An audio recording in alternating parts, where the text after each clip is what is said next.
ভোলানাথ, জয় বাবা ভোলানাথ, ভোলানাথ। এইদিকে শিবের লিঙ্গে, শিবলিঙ্গে 3টি বেলপাতা দিল। মায়েরা বেলপাতা 3টে হলো কেন? আপনার বেলপাতা 4টা দেখতে পান না, 2টো দেখতে পান না, 3টে কেন হলো? এই তত্ত্বটা জেনে নিন, বেলপাতা 3টে কেন হলো। দেখবেন ভগবান একবার ধরা দেবীকে পরীক্ষা করতে গিয়েছিল না, আর ধরা দেবী কি করেছিল? নিজের স্তন কেটে, জোরে বলুন, গোবিন্দ সেবা দিয়েছিল। যেই স্তনটা কেটে দিয়েছিল সেই স্তনটা কি হয়েছিল? বেল ফল, বেল ফল। আর সেই স্তন কেটে যখন গোবিন্দের সেবা দিতে যাচ্ছে 3 ফোঁটা রক্ত পড়েছিল সেবার সময়। এই 3 ফোঁটা রক্ত থেকে 3টি বিল্লপত্র মানে বেলপাতা হয়েছিল। এইবার বলে রাখি আপনাদেরকে, আপনার শিবের মন্দিরে যান, কিন্তু আপনারা প্রণাম করেন, প্রণামটা আপনাদের অনেকেরই হয় না। কেন বলুন তো? জোরে বলবেন হ্যাঁ না না। শিবের মন্দিরে ঢুকবার সময় 2টো ষাঁড় থাকে না? জোরে বলুন হ্যাঁ না না। আপনার ষাঁড়কে গিয়ে প্রণাম করেন না শিবকে প্রণাম করেন? জোরে বলুন। আপনার শিবকে করেন। এই জন্য বলি আপনাদের প্রণাম হলো না কেন?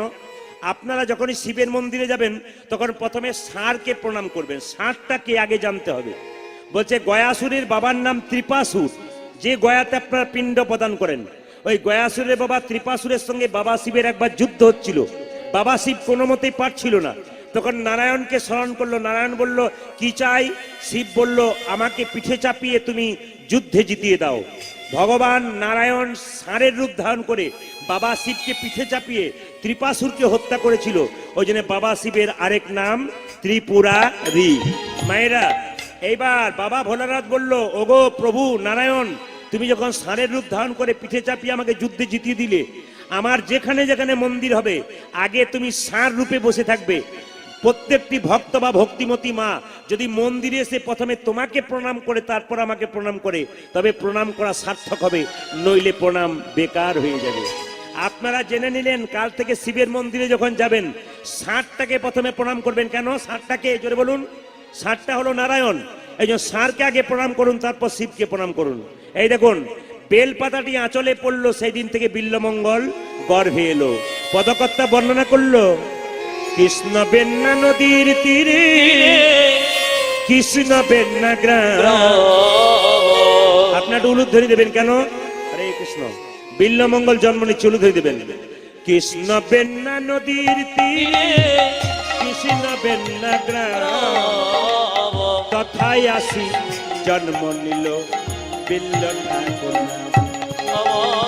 কৃষ্ণ বেন্না নদীর তীরে, কৃষ্ণ বেন্না গ্রাম, তথায় আসি জন্ম নিল বিল্ল ঠাকুর নাম। কৃষ্ণ বেন্না নদীর তীরে, কৃষ্ণ বেন্না গ্রাম, তথায় আসি জন্ম নিল বিল্ল ঠাকুর নাম। উলধ্বনি। জন্ম নিল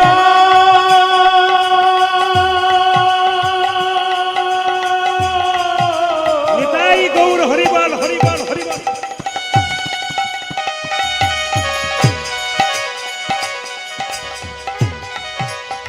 আমার বিল্ল ঠাকুর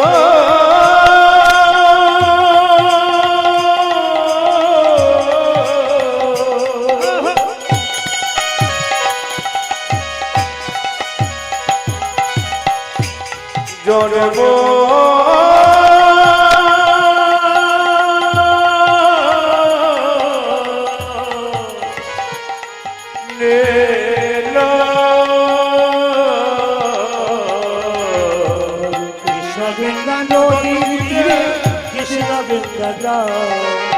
তথায় আসি জন্ম নিল বিল্ল ঠাকুর নাম।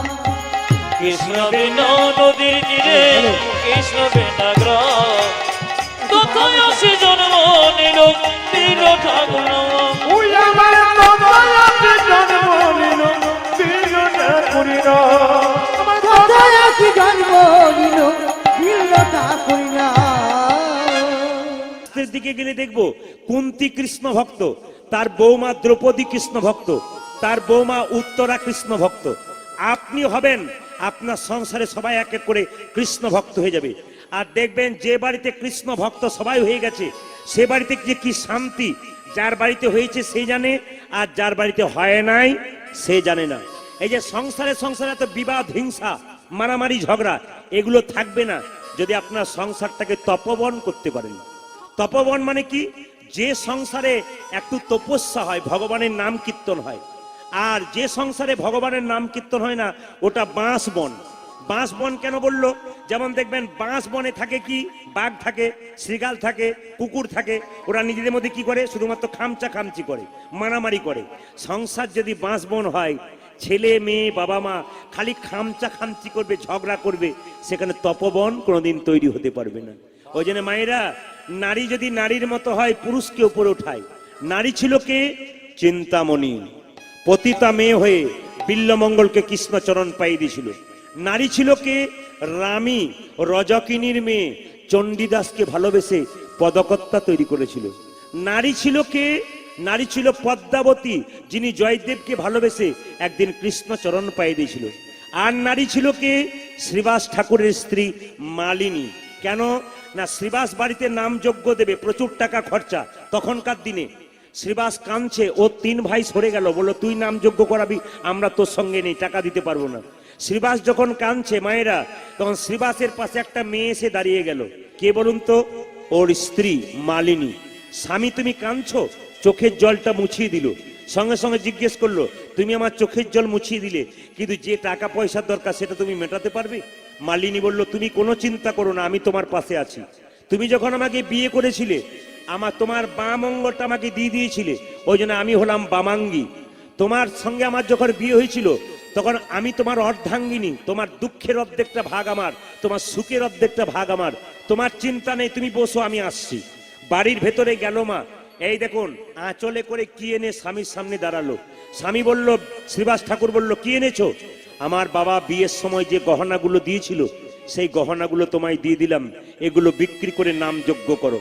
সঙ্গে সঙ্গে শ্রীবাস ঠাকুর বলল, মালিনী, এটা তোমার বাবার দেওয়া গহনা, মেয়েদের গহনা সবচাইতে প্রিয়, এটা অলংকার, তুমি বিক্রি করো না, এটা আমি বিক্রি করতে পারবো না। সঙ্গে সঙ্গে মালিনী একটা কথা বলল, স্বামী, এই জগতে এই অলংকারের চেয়ে হরিনামের অলংকার যে পড়তে পারে, তার জীবনে আর কি আনন্দ আছে? এ জগতে কোনো অলংকার পরে কেউ যদি রাস্তা দিয়ে চলে যায়, তবে তার চোট ডাকাতে ভয় থাকে। কিন্তু হরিনামের অলংকার কেউ যদি পড়ে যায়, নিতাই গৌর হরিবোল বলে, তার জীবনে কোনো ভয়। লীলাটির নাম কি? বিল্লমঙ্গল চিন্তামণি। মায়েরা, পতিতা মেয়ে চিন্তামণি বিল্লমঙ্গলকে ভালোবেসেছিল। জন্ম কোথায়? দক্ষিণ ভারতে। গ্রামটার নাম কি? কৃষ্ণবেন্না গ্রাম। নাম মনে রাখবেন, কি বললাম? কৃষ্ণবেন্না গ্রাম। সেই গ্রামের পাশ দিয়ে একটা নদী পেরিয়ে গেছে, নদীটার নাম কি? কৃষ্ণবেন্না নদী। মায়েরা বলছে, শিবশঙ্কর রায় বলে একজন ব্রাহ্মণ ছিল, তার স্ত্রীর নাম ভবানী দেবী। টাকা পয়সা গাড়ি বাড়ি সব ছিল, কিন্তু অভাবও ছিল। মায়েরা, যার টাকা পয়সা গাড়ি বাড়ি আছে, তার আবার অভাব আছে নাকি? এই দিয়ে তাকাবেন, বহু টাকার মালিক, বহু বাড়ি, বহু গাড়ি, কিন্তু তাকে ঘুমোতে গেলে সোনার পালঙ্কে শুলেও একটা টাকার ট্যাবলেট না খেলে ঘুম আসে না। অথচ দেখবেন পাশের বাড়িতে খড়ের চালে বাস করে, সারাদিন পরিশ্রম করছে, ও দেখবেন রাত্রি 10টায় শুয়ে দিচ্ছে, সকাল পর্যন্ত চোখ খুলছে না। কেন বলুন তো? ওর ঘুমের মধ্যে কোনো টেনশন নাই, উদ্বেগ নাই। আর যত অর্থ ধন সম্পত্তি হবে বাবা, যদি ঠিক মতো রাখতে পারি না, ভগবানের নাম না করতে পারি, তবে শরীরে উদ্বেগ বাড়বে, টেনশন বাড়বে, শরীরে অসুখ বাড়বে। আপনার গাড়ি বাড়ি টাকা পয়সা ধন দৌলত হবে, দেখে নিন। ভগবান বলছে, দিয়ে ধন দেখে মন, কেড়ে নিতে কতক্ষণ। প্রভু যদি তোমাকে দেয়, তবে তোমার নামে, তার নামে তাকে দাও, তবে তোমার টেনশন থাকবে না। আর যদি নিজের নামে রেখে দাও, তাহলে আর কোনো অসুবিধা তো আপনার হবেই। কেন? একটা ইন্দারাতে জল থাকলে ও জল কোনোদিন গোবিন্দ সেবায় লাগে না। কেন? ও বইতে জানে না। কিন্তু দেখবেন নদীর জল বইতে জানে, ও গোবিন্দ সেবায় লাগে। যে টাকাটা রোজগার করলেন, ভগবানের নামে যদি দিতে পারলেন, তবে আপনার টাকাটা রোজগার করা সার্থক হলো। আর যদি আপনি জমিয়ে দিলেন, তাহলে ইন্দারার মতো জমে গেল, পরে ব্লিচিং পাউডার দিতে হবে, তবে পরিষ্কার হবে। ঠিক সেরকম গোবিন্দের নামে যতক্ষণ দেবেন, আপনার লাভ হয়ে যাবে। এইদিকে বিল্লমঙ্গল জন্ম নেবার আগে ভবানী দেবী চিৎকার করে বলল, অভাব আমাদের একটাই, গাড়ি বাড়ি টাকা পয়সা আছে, কিন্তু সন্তান নাই। পাড়ার মেয়েরা বলছে, ভবানী এক কাজ কর। বলে, কি? তুই চলে যা বাবা ভোলানাথের মন্দিরে। মায়েরা ভোলানাথের মন্দিরে গিয়ে ভবানী দেবী কি করলো? আঁচলটা পেতে বলল, জয় বাবা ভোলানাথ।